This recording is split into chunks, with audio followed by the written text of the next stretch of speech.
Hello friends, welcome back to my channel Hub of NIE means News, Information and Education। आज हमारा business studies class 12 chapter first nature and significance of management का part 2 करने वाले हैं। Part first में हमने management का meaning और उसके फीचर्स को जाना। आज हम उससे आगे की बात करेंगे। उम्मीद करता हूँ आपने हमारे पार्ट फर्स्ट को देख लिया होगा। अगर आपने अभी तक पार्ट फर्स्ट नहीं देखा है तो जल्दी से पार्ट फर्स्ट देख लें ताकि आप किसी भी चीज़ को मिस ना करें और एग्ज़ाम को अच्छे से कंटिन्यू कर सकें। तो चलिए बिना किसी देरी किए हम आज का अपना वीडियो स्टार्ट करते हैं।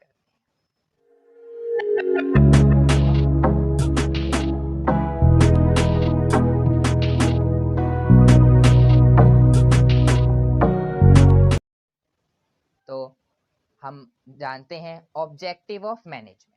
सबसे पहले तो मैनेजमेंट के 3 तरह के ऑब्जेक्टिव होते हैं।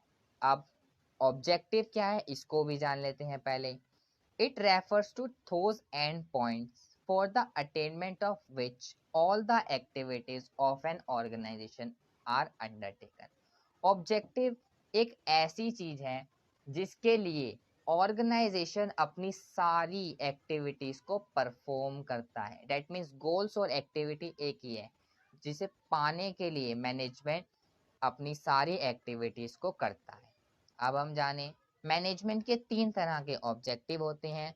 ऑर्गेनाइजेशनल ऑब्जेक्टिव, सोशल ऑब्जेक्टिव और थर्ड पर्सनल ऑब्जेक्टिव। फर्स्ट की बात करते हैं ऑर्गेनाइजेशनल ऑब्जेक्टिव। ये क्या कहता है? It refers to utilisation of human and physical resources available in the organisation considering the interest of all stakeholder. Organisational objective कहता है कि जो ऑर्गेनाइजेशन के पास ह्यूमन और फिजिकल रिसोर्सेज हैं उनका प्रॉपर यूटिलाइजेशन मतलब इस्तेमाल हो, considering the interest of all stakeholder, और हर कस्टमर या स्टेक होल्डर का इंटरेस्ट जान के उसका इस्तेमाल या यूटिलाइजेशन किया जा सके। अब इसके नीचे चलते हैं। While fixing these objectives, management keep into consideration the benefits of all the related parties like owner, employees, customer, government, etc. In resources के यूटिलाइजेशन में मैनेजमेंट ये कंसीडर करता है कि हर पार्टीज को बेनिफिट हो। पार्टीज से मतलब ओनर, एम्प्लॉय, कस्टमर, गवर्नमेंट, सबको उसके यूटिलाइजेशन से फायदा हो। This also fulfill organizational economic objective which are survival, growth and profit। Organizational objective organization के economic objective को भी पूरा करता है।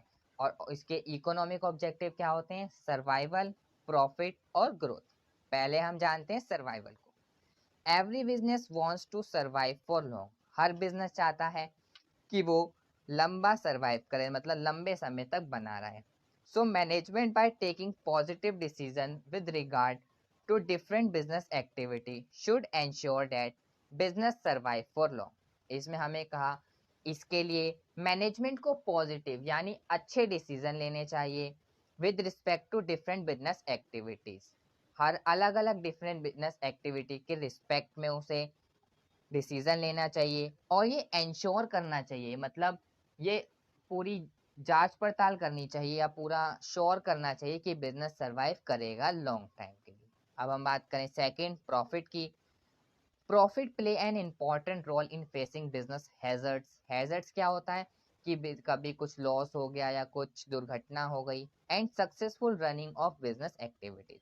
बिजनेस बहुत इंपॉर्टेंट रोल प्ले करता है कि वो कभी हैजर्ड्स हो जाएं या बिजनेस को सक्सेसफुल रनिंग के लिए बहुत इंपॉर्टेंट रोल प्ले करता है।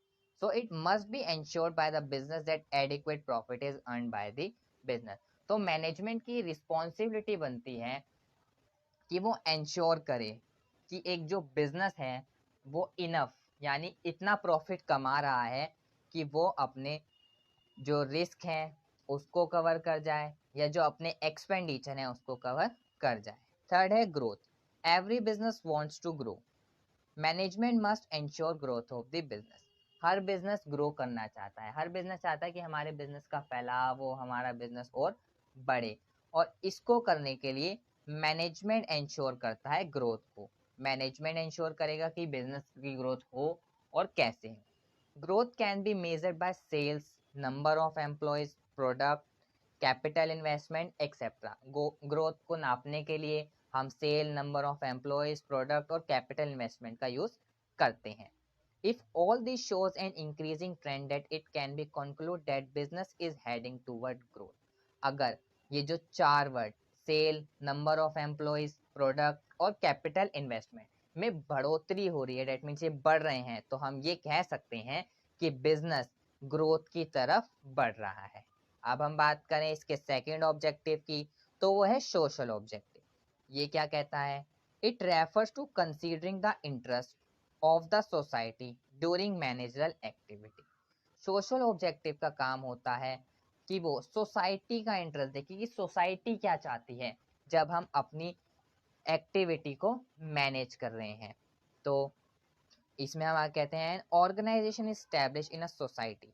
एक ऑर्गेनाइजेशन जब स्थापित होती है किसी सोसाइटी में, it run through the resources made available by the resource society. वो चलती उन रिसोर्सेज से हैं जो कि सोसाइटी उन्हें अवेलेबल कराती है।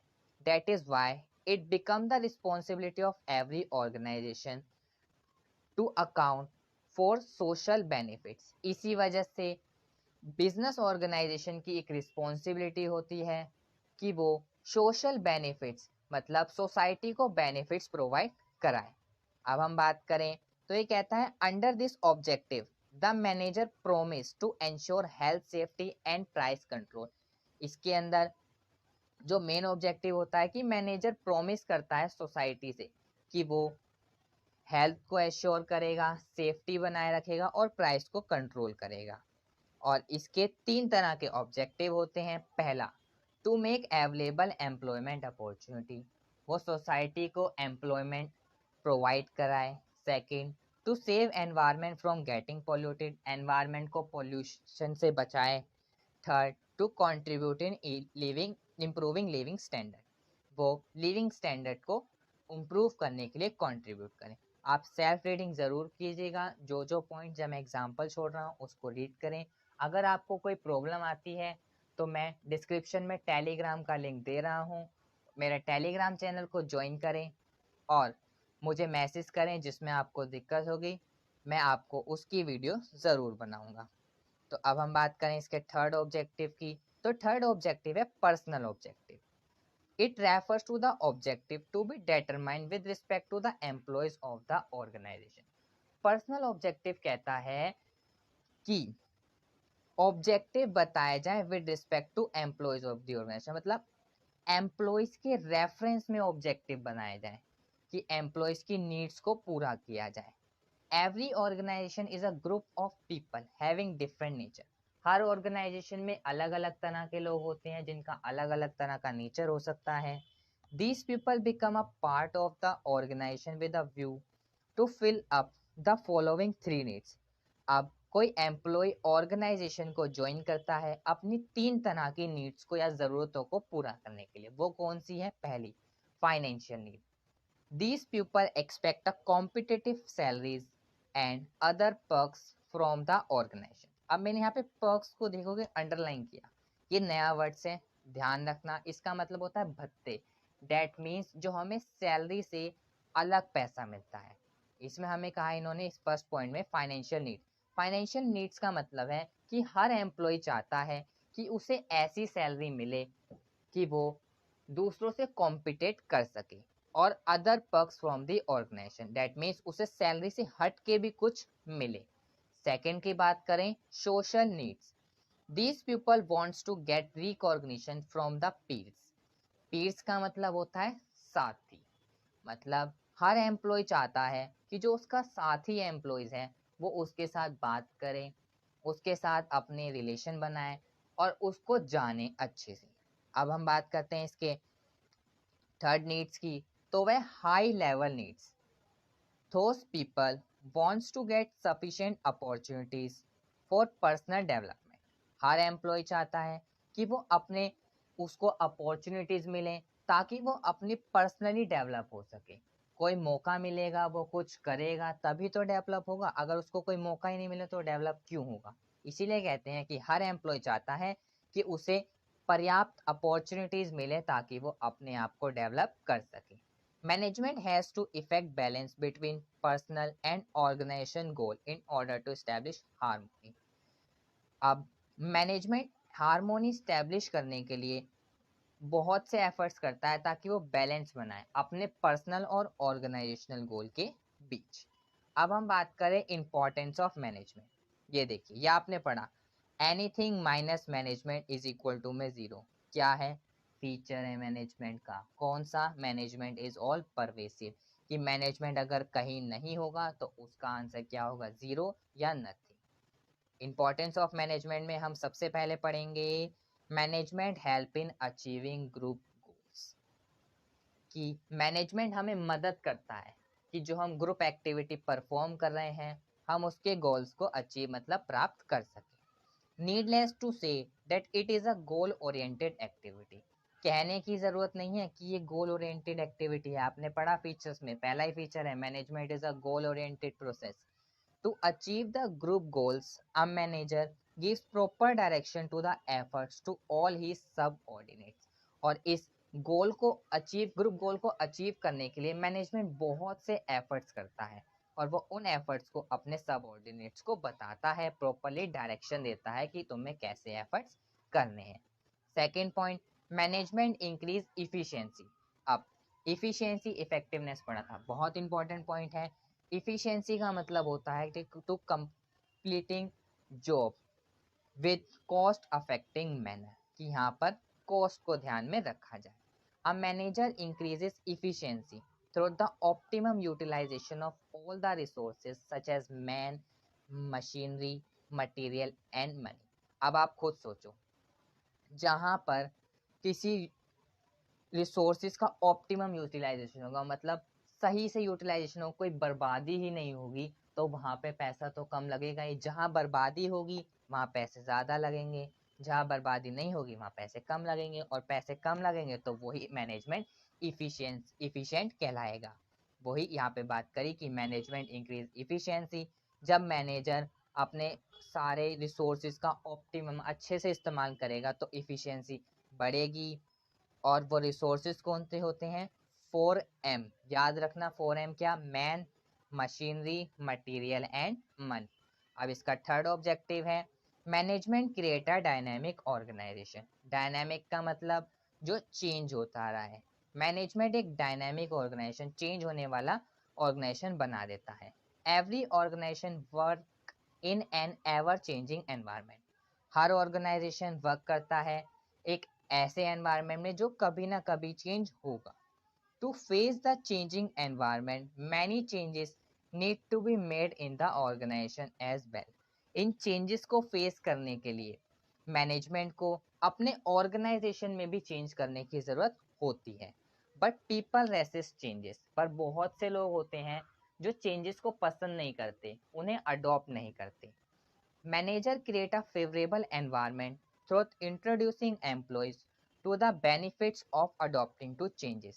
मैनेजमेंट एक ऐसा एनवायरनमेंट बना देता है जो कि एम्प्लॉयज़ के फेवर में होता है।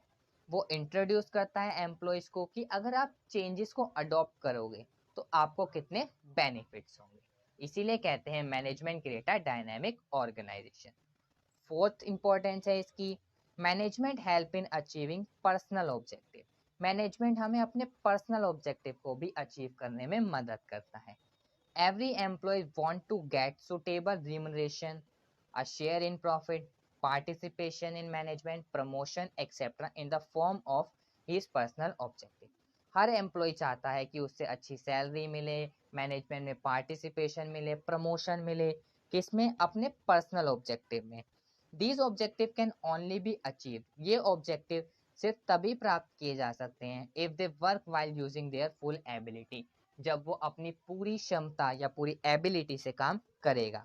Management make employee able through motivation, good leadership, open communication. As a result they attain their individual objective. Management employees को ऐसा बना देता है अपने मोटिवेशन से, गुड लीडरशिप देकर या उससे खुली बातचीत करके, कि वो अपने पर्सनल ऑब्जेक्टिव को अचीव कर सके. इसका फिफ्थ पॉइंट है management help in development of society. Management society की डेवलपमेंट में भी हेल्प करता है. अब यहाँ से मैनेजमेंट का कौन सा ऑब्जेक्टिव निकला, सोचो. अब मैं बताता हूँ. यहाँ से ऑब्जेक्टिव निकला सोशल ऑब्जेक्टिव, कि मैनेजमेंट सोसाइटी के डेवलपमेंट में भी भाग दे रहा है. इसमें क्या कहता है, management has some responsibility toward society. Management की सोसाइटी के प्रति भी कुछ ना कुछ रिस्पॉन्सिबिलिटी बनती है. Manager by fulfilling their social responsibility help in the development of society. Management उन अपनी सोशल रिस्पॉन्सिबिलिटी को पूरा करके सोसाइटी की डेवलपमेंट में मदद करता है. This responsibility include provide employment opportunity, जैसे हमने वहाँ पे पढ़ा था, एम्प्लॉयमेंट अपॉर्चुनिटी प्रोवाइड करे और एनवायरनमेंट को सेव करे पॉल्यूटेड होने से. और हम बात करें कि सोसाइटी की इम्प्रूविंग लिविंग स्टैंडर्ड में कंट्रीब्यूट करे, यहाँ पर भी उसी की बात हो रही है. सेल्फ रीडिंग करना, कोई भी दिक्कत आए इंस्टाग्राम चैनल का लिंक मैंने दे रखा है, मुझे मैसेज करो, मैं आपको रिप्लाई ज़रूर करूँगा. तो चलिए फ्रेंड्स, आज के वीडियो में हमने दो टॉपिक को जाना, ऑब्जेक्टिव ऑफ मैनेजमेंट और इम्पोर्टेंस ऑफ मैनेजमेंट. ये हमारा पार्ट 2 है. अब हम अपने पार्ट 3 में मिलेंगे. तब तक के लिए अगर आपको हमारा वीडियो पसंद आया हो तो हमारे वीडियो को लाइक करें, शेयर करें और इसे सब्सक्राइब ज़रूर करें, ताकि हमारे आने वाले वीडियो के नोटिफिकेशंस आप तक समय पर पहुंच सकें. Thank you for watching.